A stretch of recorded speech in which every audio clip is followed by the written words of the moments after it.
Good evening, welcome to the channel. Thank you for joining us. We're on another woodland, a working woodland camp. So we've come down into our permission woodland to do a little bit of maintenance on the fence and stuff like that. So what have we got? We've got our usual setup. Jay's lad's with us today, so he's just having a lie down in the tent. That's Jason's tent. I'm going old school again. Got it open with the Basher bivvy. I have bought the camp bed because I had a really good night's sleep the last time I came and I used that. Food wise, we are having faggots. So of the Mr. Brains variety. So we've got those just warming up in their tins. Just need a bit of turn. So these bricks are red up. They're like a little stove in their own right. So we put those next to the fire. Yeah, I'm going to do it. They're heating up quite nicely. As soon as I put them on the rock, you heard the sizzle.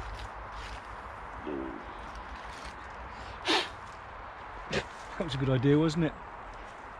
So we got them. We got some sort of potato thing up there as well. So yeah, a working wild camp again. It's getting to feel a bit like a home now. This little location that we're using, to the point where I brought a sofa. And I'm sitting on it, even though I get shit. It's quite a comfortable sofa, to be fair. Right then, if it's already gone out, you'll have seen my my hunting video, my latest hunting video. If not, that's coming soon. I've set another, done another short video on setting traps and snares. So look out for that if it hasn't already come out. If it has already come out, go and have a look at it. It's you'll be interested in the kind of things you can catch in woods like this, food-wise. Kit-wise, I've actually brought a generator down with us. And the chainsaw, electric chainsaw, which is why I've got the generator. Haven't gone as far as putting lights up and everything, but maybe if we're down here in the winter, we might bring some lights that we can run off the Jenny if we're doing some work down here. It just makes life a little bit easier. Impressive thing was though, the Tatanka, exactly what it was, the type of thing it was designed for. I strapped the Jenny to it and just carried it in without a problem. I will make sure to show you that loaded up on the way out, because I'll need to carry it out as well, obviously. And you can see how the generator fits on the Tatanka and how easy it is to carry. It's heavy, don't get me wrong.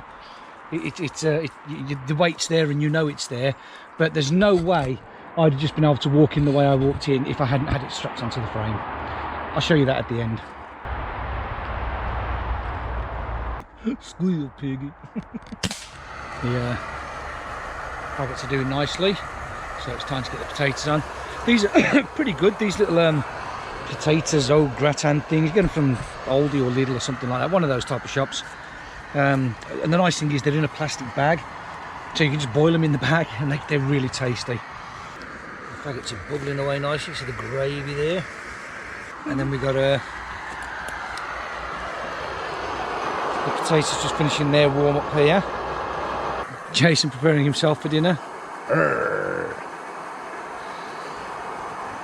Do it again. So potatoes au gratin and faggots, no mushy peas. Well, enjoyed that. And a very, very easy campfire cook that. Just put the tin next to the fire and leave it there until it's hot. It's been quite an interesting night so far. We're just sitting here. There's quite a busy road, just 100 yards or so over there. But actually we've heard some really weird bird song. We've been trying to work out what that is. Owls. And we've heard owls. We've heard all sorts of weird noise. And kestrels. Now, yeah, we heard kestrels earlier. But now we've got a muntjac barking. Good morning.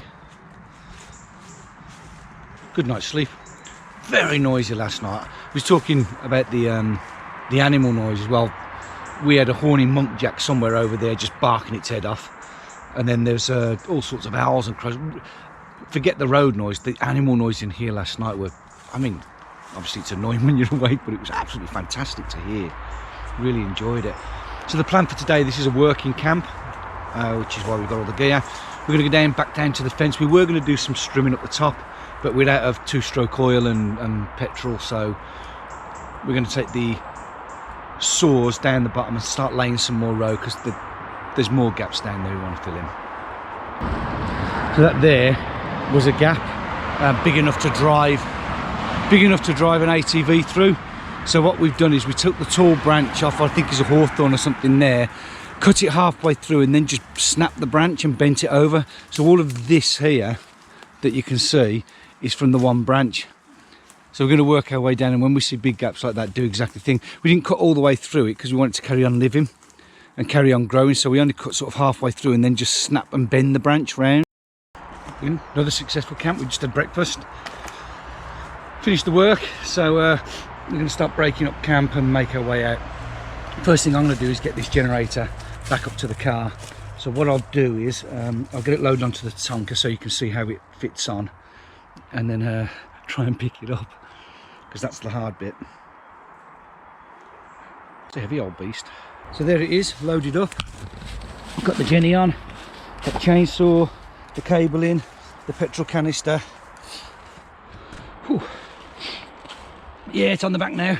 It's heavy though. I mean, I'm feeling every step here, but I've only got to go 150 yards or something that way. I wouldn't want to carry it much further than that. I don't even know what the weight is on this, but the Tonka itself, I think, is rated to, am I going the right way here? Yeah, the straps and whatnot, I think they're rated to about £100, so far more than I'd ever want to lift. But it's fairly comfortable walking with it, as far as, you know, straps and that are concerned. Feel the weight on my hips. It's just because they're not used to carrying that weight. But it would take me an hour, maybe an hour's a little bit of an over exaggeration. It would take me a long time. But this is a relatively easy by comparison, which I think is what relatively means when you use it in that phrase. It means by comparison. Right, let's get this up to the car. The route to where we camp, oh, Jamie, just realised, is mainly downhill from the car, but that means, oh, it's mainly uphill now. I'm almost looking forward to carrying the rest of the gear up here. Oh man, it's alright when I stop, but boy, you feel it in the hips when you're moving.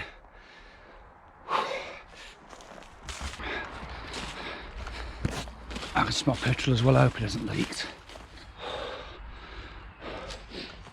See, getting it up and down from the car is easy because you're at the right height there, but boy, that hurts.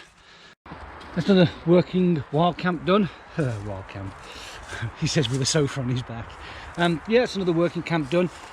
We don't need to bug out here and leave no trace, so the fireplace will stay, and some of the more permanent structures stay. We'll be back here within the next couple of months to do some more work. I don't think the fence needs a lot more on it now down the bottom. No. It's looking really good and quite impenetrable. So we'll just keep an eye on it. We'll just make sure that that nobody moves stuff out the way. But to be honest, what we've done today, we've literally dropped trees across them because people were just pushing their way through. Big enough for the Monk Jack still, as we heard last night. But yeah, that's it. That's another one done. So stay safe, have fun, and we'll see you on the next one.